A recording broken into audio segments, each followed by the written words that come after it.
नमस्कार, मी धनश्री परब, संचालिका Dhanashree art jewels. शिवकालीन पारंपरिक दागिन्यांमध्ये अत्यंत मानाचं स्थान असलेला दागिना म्हणजेच हा मोत्याचा तन्मणी। आज आपण जाणून घेणार आहोत या माणकाच्या तन्मणीविषयी। तन्मणी हा महाराष्ट्रातील शिवकालीन पारंपरिक दागिना आहे, जो सर्वच राजस्त्रियांमध्ये वापरला जात असे।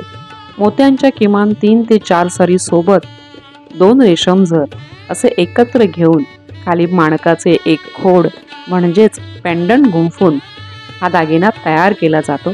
पैठणी साडीवर मराठमोळं सौंदर्य हा दागिना खुलवतो। नऊवारी साडीवर नवऱ्या मुलीचा साजशृंगार तन्मणीशिवाय अपूर्ण आहे। महिला वर्गात तन्मणीमध्ये पुणेरी खोड जास्त लोकप्रिय आहे। पारंपरिक सोबत फॅन्सी पेंडंट कलेक्शन सुद्धा उपलब्ध असतात, जे डिझायनर साड्यांवर देखील वापरता येतात। व्हिडिओ आवडल्यास लाईक करा व चॅनलला सबस्क्राईब करा। धन्यवाद।